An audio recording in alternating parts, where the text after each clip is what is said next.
እንደምናችሁ ዛሬ ጎመን ልሰራ ነው። ጎመኑን ድቅቅ አርጌ ከትፌ እንደዚህ እንደምታዩት ጥጄዋለሁኝ። ውሃ ሞቅ ያለ ውሃ ውስጥ ጥጄዋለሁኝ።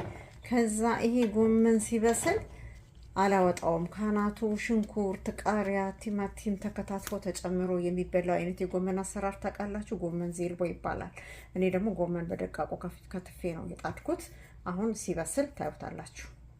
አሁን ጎመኑ በስሏል። እንደምታዩት ይኸው እንደዚህ ድቅቅ አድርጌ ከትፌ ነው የከተትኩት። ጎመኑን እጥብ ካረኩ በኋላ ከትፌ የከተትኩት። አሁን ካናቱ ቀይ ሽንኩርት ጣል አደርጋለሁኝ ማለት ነው። ቀይ ሽንኩርት ጣል እናደርግና ትንሽ ቆይተን ደግሞ እንደዚህ እናደርግና ከዛ ቲማቲም፣ ከዛ ደግሞ ነጭ ሽንኩርት እንዲህ ግርድፍ ተደርጎ የተከተፈ፣ ከዛ ደግሞ ጨው፣ ከዛ ደግሞ ትንሽ ቃሪያ ጣል፣ ከዛ ኮረሪማ እና ቁንዶ በርበሬ፣ ነጭ ቁንዶ በርበሬ፣ ከዛ ትንሽ ኦሊቭ ኦይል ጠብ አድርጉበት ሳይበዛ።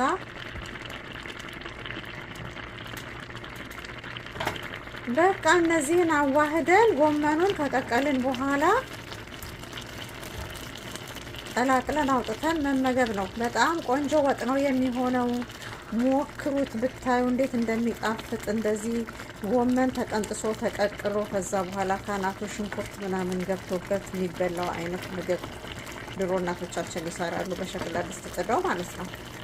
እንደምታዩት ጎመን እንደዚህ ደርሷል። እንበላለን። እንደዚህ ሰርተን ሞክሩት። ጎመኑን ከቀቀልን በኋላ ሽንኩርት ጣል፣ ቲማቲም ጣል፣ ነጭ ሽንኩርት ደግሞ ጣል አድርገን እንደዚህ ተሰርቶ ይበላል። ድሮ በጣም ካለ በቂጣ ይበላል፣ ዳቦም ካለ በዳቦ ይበላል። እንብላ ብለናል። በጣም ይጣፍጣል። በጣም ደግሞ በሽሌ እንዴት እንደሚጣፍጥ ብታዩ። አያችሁት? የጋገርኩት ሽሌ ቀይ ስንዴ ነው። ሰርታችሁ ብሉ። አመሰግናለሁኝ። ሰብስክራይብ አድርጉ። ደህና ሁኑ።